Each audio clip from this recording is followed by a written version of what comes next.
తెలంగాణలో కొత్త ఆయన బయలుదేరాడు. అతగాడు 500 రూపాయల నోట్లు తెచ్చుకోండి, రేపు దేవుని సన్నిధికి వచ్చేటప్పుడు అందరూ 500 రూపాయల నోట్లు తెచ్చుకోండి అన్నాడు. దేవుడు చేసే మనీ అద్భుతాలు ఉన్నాయి. నేను నోట్ను అభిషేకించబోతున్నాను. సో కాబట్టి 500 నోటు తీసుకొని రండి. దేవుడు ఈ నోట్ను అభిషేకించబోతున్నాడు. ఏ స్థాయిలో అంటే ఈ నోట్ ఎంతకాలం అయితే అభిషేకించిన తర్వాత ఎంతకాలం అయితే నోట్ మీద ఉంచుకుంటారో అంతకాలం మీకు మనీ రాబోతుంది. కార్యాలు జరగబోతున్నాయి. Publicity, direct publicity. ఈ అభిషేకం చేయబడిన నోటు మీ ఇంట్లో ఉన్నంత కాలం మీ ధన సమృద్ధికి లోటు ఉండదని చెప్తున్నాడు. అతను మళ్ళీ వీళ్ళందరినీ నాకు డబ్బులు ఇవ్వండి అని అడుగుతాడు. ఇప్పుడు నా పాయింట్ ఏంటంటే, వాళ్ళందరూ 500 రూపాయల నోట్లు తెచ్చుకుని చచ్చుకొచ్చి నీ దగ్గర అభిషేకించుకుని వెళ్ళి మళ్ళీ నీకెందుకు డబ్బులు ఇవ్వాలి? నీ దగ్గర చాలా అభిషేకం ఉంది కదా, నీ ఇంట్లో 10 500 నోట్లు అభిషేకించుకుని పెట్టుకో, ఆటోమేటిక్ గా అవి తెచ్చి పడతాయి నీకు. నువ్వే పెద్ద రిజర్వ్ బ్యాంకు కదయ్యా బాబు.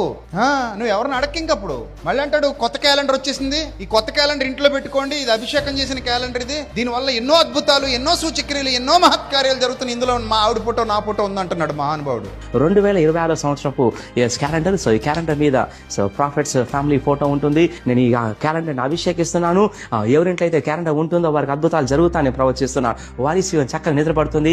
ఎవరింట్లో అయితే క్యాలెండర్ ఉంటుందో సో వారి ఇంట్లో దూతలు సంచారం చేస్తారు. క్యాలెండర్ పెట్టుకునేది డేట్లు చూసుకోవడానికి అంతే తప్ప క్యాలెండర్ వల్ల అద్భుతాలు జరుగుతాయని బైబిల్ ఎప్పుడు చెప్పలా.